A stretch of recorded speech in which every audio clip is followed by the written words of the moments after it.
Hello and welcome back to In the Corner. I'm Cash, and today we have a particularly happy episode. It's the 93rd, and we won this weekend. I feel like I've never seen the UFC fan base more collectively euphoric and just happy after an event, after a fight, because not only did Jiri Prochazka win his fight in crazy fashion, we still love Khalil. Not only did Merab win his title defense in dominant fashion, we still love Cory, but Alex Pereira became champion again, finishing Magomed Ankalaev in 80 seconds. I mean, the first fight was so close and it didn't go his way. And for him to be like, yeah, I really had a poor performance, that was not the right game plan. And I was skeptical of him coming in this fight. I was saying I want him to win, but I cannot trust him. I would not put my money on Alex Pereira just because I don't know if he still got it. I don't know if Magomed is just a better fighter than him. I don't know if he knows how to beat him. And he comes in, he's like, nope, I didn't try last time. That was I said my biggest issue with him is that he spent so long trying not to lose the first fight, he never went for it to win it. He went for it to win this fight, and he wanted it, and you could tell. He immediately starts off on the front foot, pushing Ankalaev, and then lands a huge shot on him, kind of rocks Ankalaev, goes down for a takedown. Pereira refuses to let him take him down, gets on top of him, and starts hammering down 12-6 elbows. And calls for a stoppage. There's no way you could think that's a bad stoppage just because Ankalaev had about 30 shots to the head unanswered. He wasn't trying to move. He wasn't trying to push. He wasn't trying to punch. He wasn't doing anything. He was just laying there covering himself. He was defending, but he wasn't trying to fight back. And he didn't protest the stoppage after. Just straight up got mauled by Poatan. Unbelievable. Crazy performance, crazy comeback, and it's just all balance is restored, I feel. Because in the past 6 months, it hasn't really felt like Ankalaev is champ. It's just kind of felt like, yeah, what happened there, man? What happened? Like, we need to get that back. And he did. And so everything's just in such a great place. It was an incredible performance. So happy to see. You could tell Pereira really, really, it didn't sit right with him that he lost that fight. And he wanted to come in and say, no, we're getting this back. And I'm honestly just really proud of him. I thought it was an incredible fight. And yeah, well done.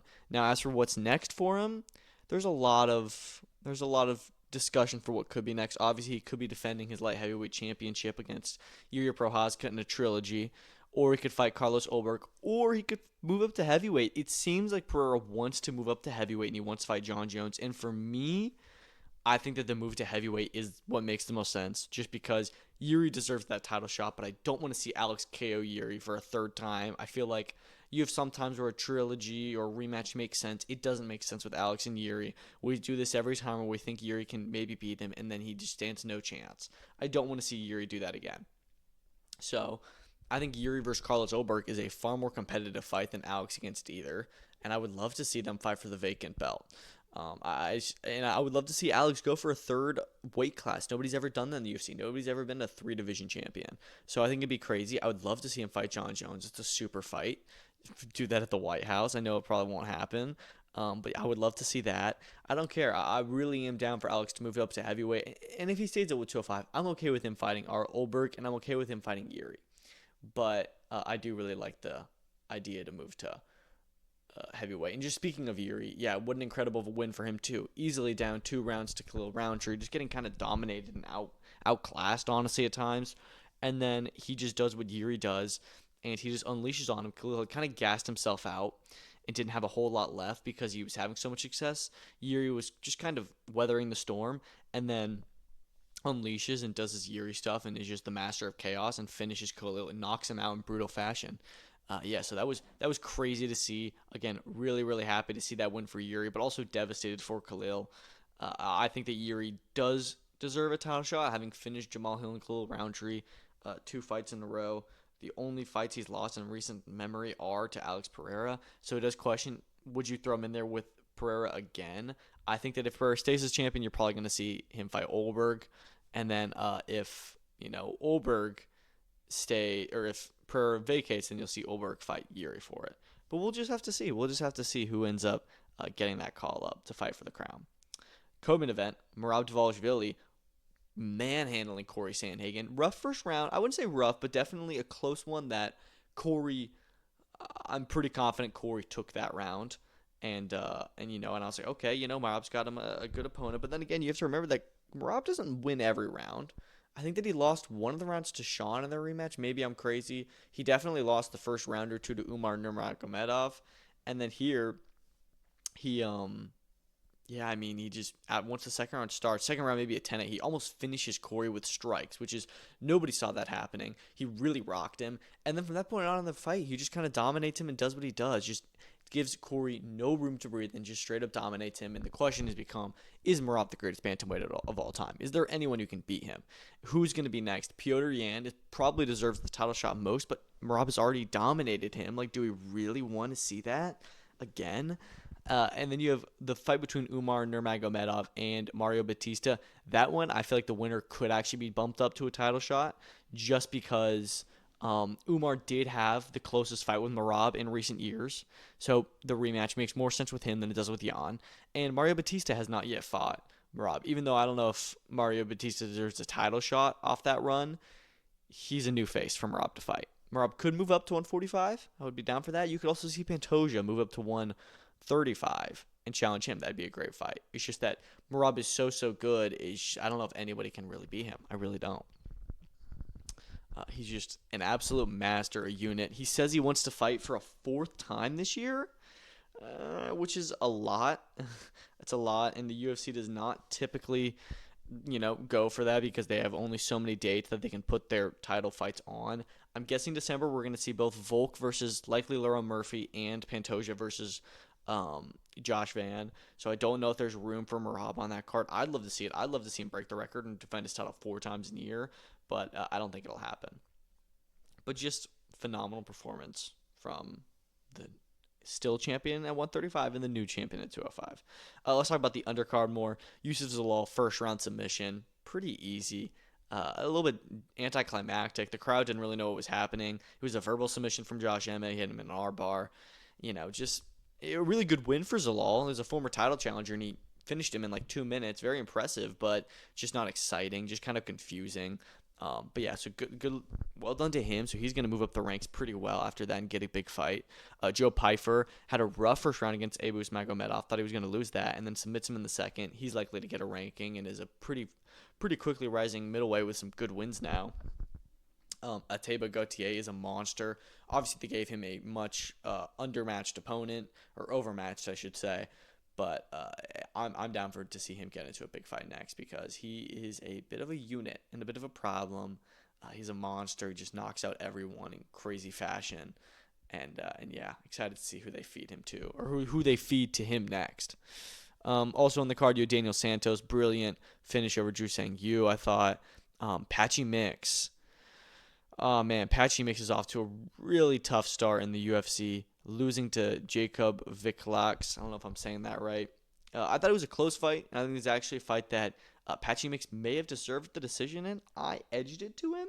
He had a really rough first round. I thought that second round he won, or third round he won, and the second round was a bit close. So I'm okay with him losing it, but I do think that he probably just got a bit unlucky. But it's a really rough start to the UFC run for him. I mean, being 20-1 outside of the UFC, former Bellator world champion.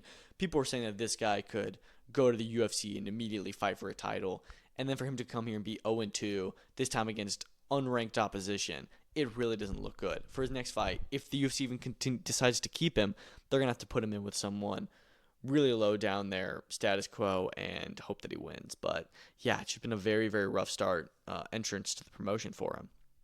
He would Edmund Shabazian finish Andre Muniz in round 1. That was great. Punahele Soriano.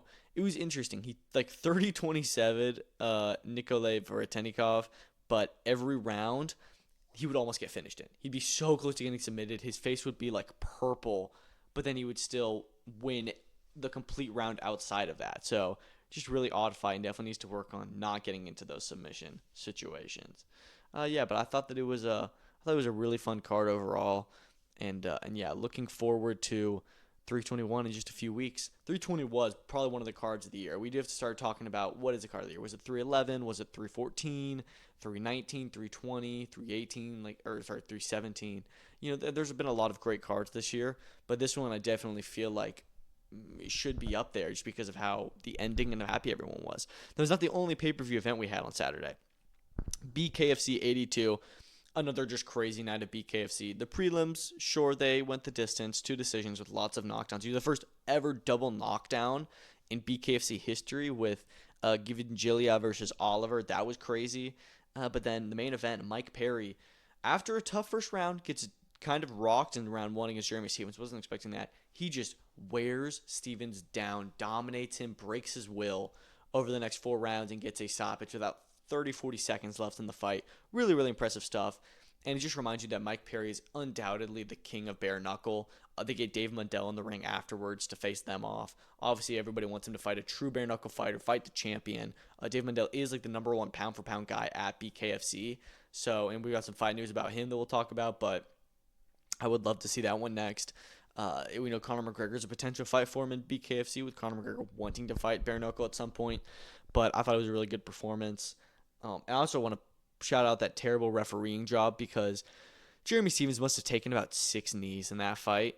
And at some point, as the ref, stop counting and just say, dude, you're done. You know, like he did not want to fight anymore. He just kept on going down from everything, and the ref would just give him his 10 seconds. And Jeremy Stephens is too prideful to stay down. He's going to get up. He's a fighter. It's what he wants to do. So he's going to still get up, but he doesn't actually want to. So I thought the referee should have stopped that a lot earlier than he did. But good performance from Mike Perry. He just beats everyone in bare knuckle. Outside of that, we don't talk about it. But inside bare knuckle, he's a monster. Co-main event, Christine Ferreira dominating Jessica Borga and stopping her in round 4. Yeah, really, really good knockout there. The sound of that punch you could hear across the arena. It was crazy. And she does not get up from it. She is undoubtedly the pound-for-pound number 1 women's fighter, the queen of violence. I don't even know what you do with her next. Just keep on continuing to have her defend the title against the best contenders, I guess. You also have, what's her name? Britain Hart, I think, is the champion in the division below Ferreira. Maybe you do another champ versus champ fight there. I don't know, but she's definitely the queen of bare knuckle. And I like them doing this champ versus champ queen of violence fight a lot. And before that, you had a lot of good fights. Jimmy Rivera dominated Timmy Mason in his fight. Oluwale Bamgbose upsetting and knocking out Carl Roberson. A ton of huge knockdowns against him. That was crazy. Phil Caracappa got upset big time against Quentin Gaskins with a lot of knockdowns. Jeff Lentz beating up Elijah Harris, forcing him to quit after 1 round. Another first-round knockout with Mike Trezano. Huge knockout of the year contender against JC De Leon. Pat Carroll, 2nd-round knockout over Aleem Whitfield. Just so many awesome knockouts. It was a tremendous show. BKFC is the best. And when they put together really good cards like this that are guaranteed action, guaranteed knockouts, which is pretty much every card, you know you're going to get a good one. Let's talk about a fight card that did not have many knockouts. In fact, I think it was 2 of the 11 fights had finishes, which is not a lot. PFL Dubai, Usman Nurmagomedov beating Paul Hughes again by unanimous decision. Yeah, these scorecards were really, really bad. Personally, I scored it on the night 49-46. I could also score 48-47. I do not think that Paul Hughes won this fight. I know there's a good amount of people who think that Hughes nicked it. I don't think so at all. I know you can make the argument for round 2, round 3, and round 5. In fact, I think round 3, there was no way that Usman won that round. I thought it was a great round for Hughes. I think round 5, it was very, very close, and that's where I'm more so leaning towards 48-47 now. I think that's a really close round. You can push either way. Round 2, while I think it was a much better round for Paul Hughes than the first, I think that people were doing that as a comparison round where they're like, well, he did a lot better in this round. I still think Usman did the better work that round overall. So I still I'm pretty confident that round 2 does go for Usman. In round 1 and 4, definitely Usman round. So I think he won the fight, but one judge had it 50-45, which needs to be investigated because I don't understand how you... And they also gave him a 10-8 round somewhere in there, apparently. We found out after. PFL had like 3 different scorecard updates being posted, which that in itself just makes it even sketchier. The ref much more apologetic towards Usman than he was to Hughes. And yeah, just really, really weird fight. Weird judging. I don't understand how you cannot give Paul Hughes a single round, especially considering how great he was in the 3rd round. That is really, really poor judging, and I do feel bad for Paul Hughes, even though I think that if we don't have these scorecards, nobody even brings it up, because I think most people would agree that Usman won that fight. But the fact that we had such a terrible refereeing and scoring, it just kind of clouds the entire fight. As for what's next for these guys, it's probably Usman versus Alfie Davis. next. I think that's a pretty logical next step. Obviously, you want the winner of the world tournament to fight for the world title now. It seems like that's the direction they're going for everyone. Corey Anderson dominating Dovlet Yagshimuradov after a troubling first round, won every round after that. Yagshimuradov just kind of gassed out, and Corey Anderson passed the litmus test better and made it to the end of the fight, doing better the whole time. He's probably going to fight Antonio Carlos Jr. next, also a world tournament champion. But as for Usman, I could see that. I know that both these guys are definitely going to end up fighting in the UFC at some point. I think it actually makes sense for Usman to go there now. He was not wanting to at the end of this deal because Islam was champion. Islam is now welterweight. You can go there and fight for the 155 belt. Because these two are probably the only guys in PFL that can genuinely go and be contenders at UFC. I really do believe that. But yeah, man, really, really impressive work by both guys in this fight. They just have so much chemistry in the cage together, and there's even the possibility of a trilogy fight. There absolutely is, just because they have so much history. They've just produced so many great fights together, and you do have controversy in this one. I don't know, but probably Usman versus Alfie Davis is what happens next. Nothing really else happened on the undercard. You did have a good KO from Puya Rachmani, Jack Cartwright upsetting Kaolin Lochrain on short notice, Archie Colgan dominating J.J. Wilson, and then the biggest star of the undercard, Sergio Pettis, knocking out Magomed Magomedov with another spinning back elbow KO. Fantastic knockout from the man Sergio Pettis. He calls for a title shot against the tournament winner Marcelo Alves. Sign me up. Fantastic win for him there. I really loved that knockout because he was down. He was really losing that fight. He was getting dominated. And then for him to just flip the switch and knock out Magomedov like that was right in front of Khabib. Oh, man, that was some brutal stuff. Really well done. And a great comeback inside of that fight. A lot of good come from behind stoppages this weekend. Let's jump over to Scotland, where we had a pretty good Queensberry boxing card. Nathaniel Collins versus Cristobal Lorente. I thought Nathaniel Collins was a little bit unlucky not to get the win. I think that I was okay with a draw, but I do think that he, on my card, won at 115-113. He had a fantastic start to the fight. After that kind of slowed down, Lorente was able to pick up momentum. I thought Collins had a good finish to the fight, but in those middle-late rounds, Lorente brought it up to be quite even. I think it was round 6 where both guys just threw everything they had at each other, and around of the year it was fantastic. And I feel like all of these Scottish fighters are just so exciting in the ring. But yeah, I mean, this was meant to be a WBC eliminator. Collins is still ranked number one with the WBC, so he is pretty close to a world title fight still. I don't know if that happens next for him. I doubt it, because the WBC featherweight title situation is so confusing at the moment. I'd be okay with the rematch. I don't think that they'll go for it just because it was a close fight, and most people already think Collins won it. He didn't lose the fight, so they don't have to run it back unless they really want that European title for him. I'd be down with it. But I'm not sure what they do with him next. But really good fight. You had Willie Hutchinson get back into the win column with a great win over Mark Jeffers, dominated him, and then forced a stoppage in round 7, which was a very fair stoppage. He started to really hurt him, and he was just done in there. He got dominated the whole fight. Mark Jeffers moving up to 175 after his first loss. He's now 2 losses in a row, one of them by KO. But Willie Hutchinson is back, man. You do have a lot of good domestic type opponents. He calls out Joshua Buatsi. I'm okay. I don't really love the idea of that rematch, even though it wasn't a one-sided fight necessarily. I just don't think it needs to happen again. Dev Sani tried to bring up Ben Whittaker, who we'll talk about him in a minute. He's got some very interesting news, but I don't necessarily think I don't think Willie's interested in that fight, even though I'd love to see it. I think that's actually a pretty good fight now. You had Louis O'Doherty stopping Reagan Gladkin in the 10th round after dominating him for a lot of it, just kind of wearing him down, questioning his will to continue fighting. Gladkin barely won a round, if that. I think he won like maybe 2 rounds throughout the fight. But so he's now British champion. Well done to him. A lot of good fighters at lightweight in the world, so he may be able to get a good fight next. What else? You had the debut of John Joe Kerrigan, who kind of reminded me of Ben Whittaker. Very flashy, but also went for the kill and got a first-round knockout. Aston Brown, now Celtic middleweight champion after winning the Scottish belt earlier this year.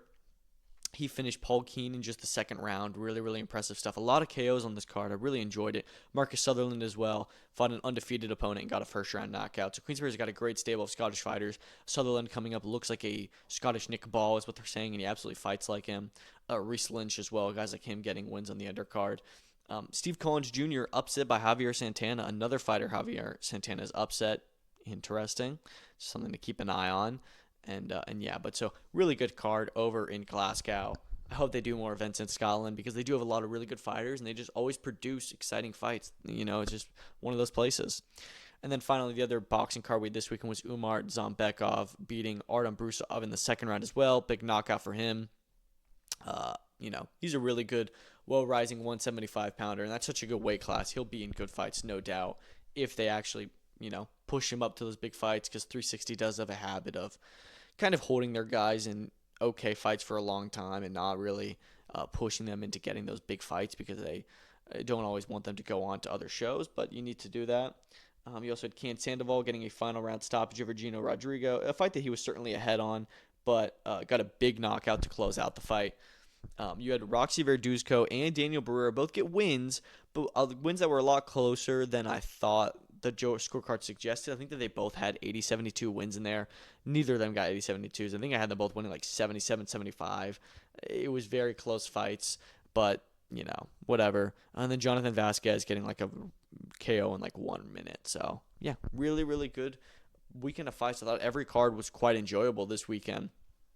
And we got another good weekend coming up with the Matchroom doubleheader, Boots versus Lima and Allen versus Makhmudov, as well as Charles Oliveira is back in Brazil to fight Mateus Gamrot on UFC Rio. So it's going to be another good one. But let's talk about some news that we have going around the world of combat sports, some UFC stuff. Apparently, they're interested in making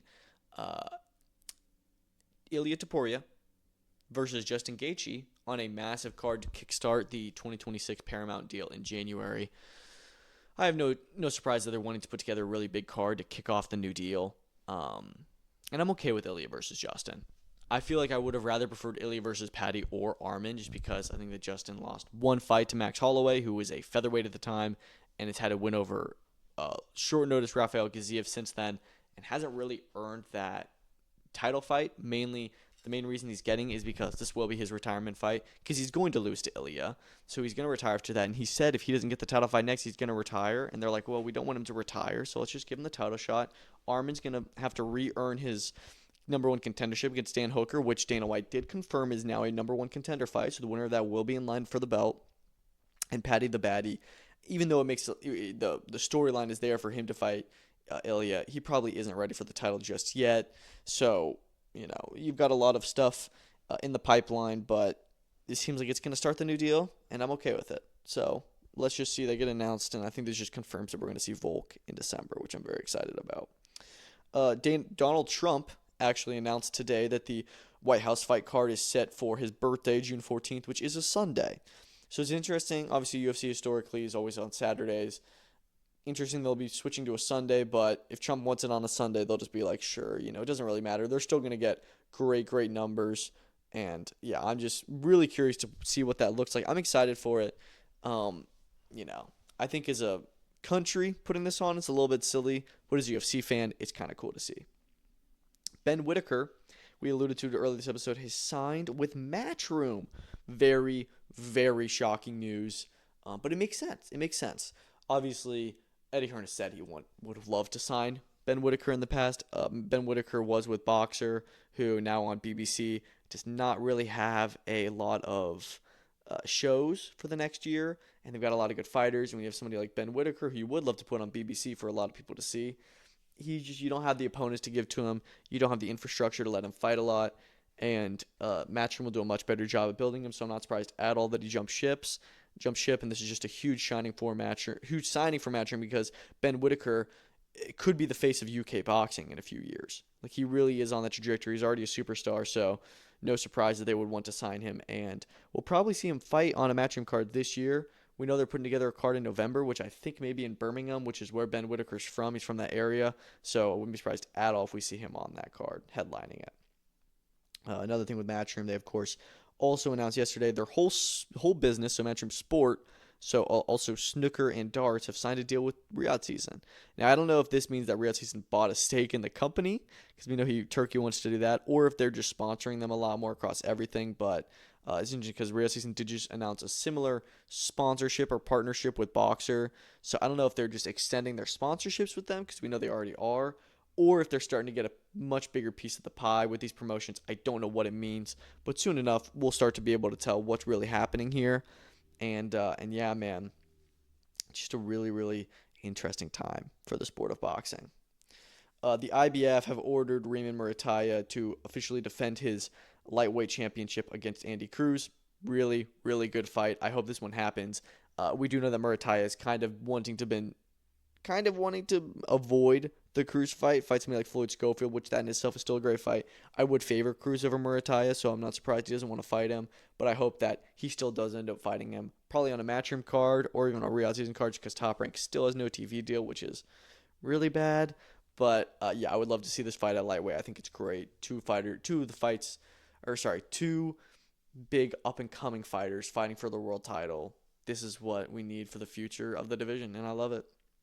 Diego Pacheco is back on December 13th on a West Coast card. Matchroom confirmed. We don't know who's going to be fighting next. I'm sure it'll be a decent opponent, but someone we know he'll beat. Kind of similar to Trevor McCumbee and Steven Nelson. They're good names. That'll be good challenges, but we know who wins them. Tino Mercado will also be back on that card, so that's good to hear, because he's had a weird year with all these fights falling through, and his activity has suffered a lot from it. UFC have announced on Vegas 112, December 13th, we will see Brandon Royval take on Manel Kape. This is definitely going to be a title eliminator for that flyweight strap. So they're going to fight the winner of Pantoja versus Van. This fight was meant to happen in June, and then Kape fell out of it. So Van stepped in to fight Royval, and he upset him, which was crazy still looking back on it. So yeah, it's going to be Royval versus Kape in the main event. And that's a really good main event for a Apex card. We're going to get a title eliminator there. So that's awesome. And I'm excited for that. Boots versus Lima is now set for the interim WBA title at 154 pounds. At first it was an eliminator, now it's an interim, which this judge does just give it a little bit more importance. And now that it's an eliminator, we know that Boots is not going to sit for a long time as interim champion. They're going to try and get that Abbas Baru fight pretty quickly, and I love that fight. Baru is a great fighter at 154, and he's somebody that Boots probably beats. So I'm really down to see that fight come about next year. Speaking of that card, Khalil Ko is injured and he's out of the Jesse Hart matchup, which sucks. That was a really good step up for him, and yeah, it's just a shame. So hopefully we get to see him back out soon, because he beat Manuel Gallegos really, really strongly in their rematch. So I'm excited to see him get back in the ring whenever he can.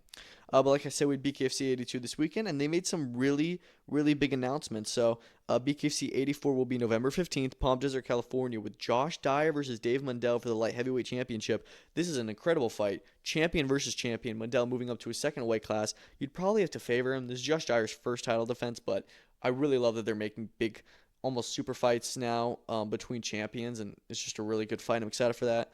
And then their final big card of the year, BKFC 86, December 5th, Hollywood, Florida, at the Hard Rock again. We will see Luis Palomino versus Austin Trout 2 in another lightweight semifinal. They have another one on their Italy card. I think it's between Bonner and Soto, if I'm correct, or if it's Bonner and Tenaglia. It's one of those two. I think it's Bonner and Tenaglia, because Bonner fought Soto this summer. I just get them confused. But anyways, they're going to be fighting soon in the first semifinal, and then this is the other one. So the winners of these two fights will fight for the full lightweight championship. That's a really good fight. And then they also announced they'll be back in the Mohegan Sun for a fight night on December 20th, and that'll be their final card of the year. So I'm really excited hearing that we're going to have so many, like big fights to close out the year, and not. I remember last year there was like a 2 or 3 week gap where we had no fights until like mid-January, and that's not going to be the case this time. We're going to have fights December 20th, December 27th, and I'm hearing some news about January 3rd. So we're going to have fights consistently throughout the end of the year, which is great. So GBM have officially announced their lineup for their the Heist 8-man super middleweight tournament. It's going to be 3-round fights all throughout the night. So 8 men, they're all going to fight, or whoever wins is going to end up fighting 3 rounds, 3 fights throughout the night, so 9 rounds in total. Let's go through the lineup. Taz Nadeem, obviously he's a big prospect with them. Then they've got Steve Woodall coming off a loss to Callum Simpson. Before that was a win over Lerone Richards. Mark Dickinson, who of course just lost to Troy Williamson, really good fighter he is. Jermaine Brown, has had some good domestic fights. Ellis Stewart, undefeated fighter. James Osborne, coming off some great wins on top tier. Saw Smith, 5-1-1 with 1 KO. Not too familiar with him. And then Harris Khan, another undefeated fighter. So they've got a great mix of prospects, guys on their way out, gatekeepers, domestic level fighters. Just so many really interesting fighters in this tournament. I love it. I love the lineup. I think it's so interesting, and there's multiple people here that could be considered favorites, and I'm just so curious to see who ends up losing, who ends up winning, and it's going to be an awesome show that I can't wait for. We also know Louis Sylvester is going to be on this card, so it's not just the super middleweight tournament. We're going to have some other fights on there. I'm really excited for this event. I think it's going to be a lot of fun. Cecilia Brækhus is officially retired. She beat Emma Kozin for her unified 154-pound championship on Saturday and then retired after that. So, good retirement to her. She had a good career. I didn't even know this fight was happening. It's actually like a pretty notable fight for like two champions to fight each other. I don't know if it was a unification already, but two people who have already won world championships in the past, I believe.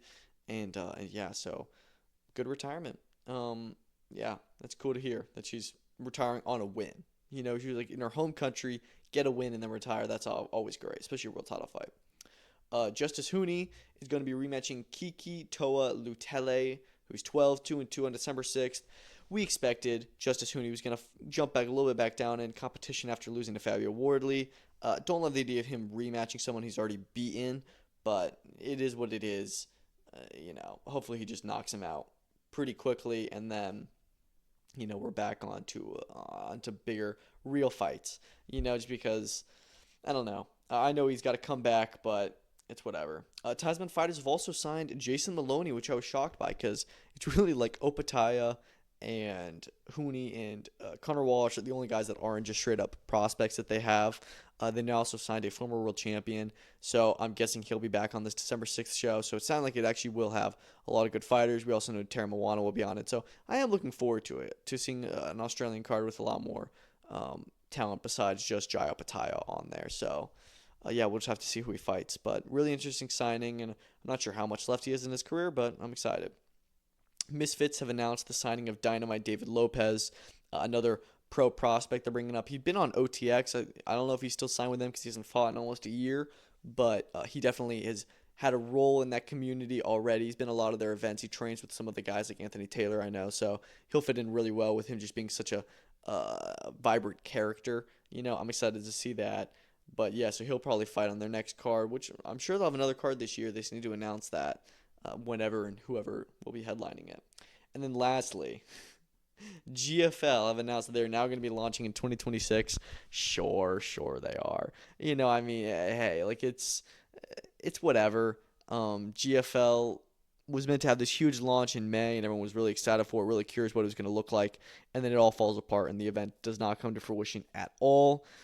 So it's just kind of hard to trust them. We'll see if it happens, and if it does, I bet it's going to be a shell of what it was meant to be. We're not going to have Tony Ferguson versus Dylan Dennis. We're not going to have all these Tyrone Woodley and those kind of fighters on it. Maybe we will, but I would assume that a lot of them feel screwed over and will not want to come back, and they definitely need a little bit of a less ambitious start. So we'll just see what ends up really happening with this promotion, if it even happens.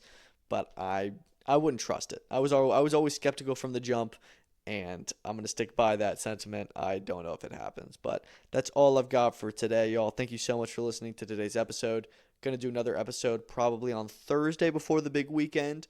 And yeah, I hope that everyone has a great week. And we'll probably have some big news, more big news announced this week from just what everyone's saying. And yeah, good fight week coming up. So thank you so much for listening, and peace out.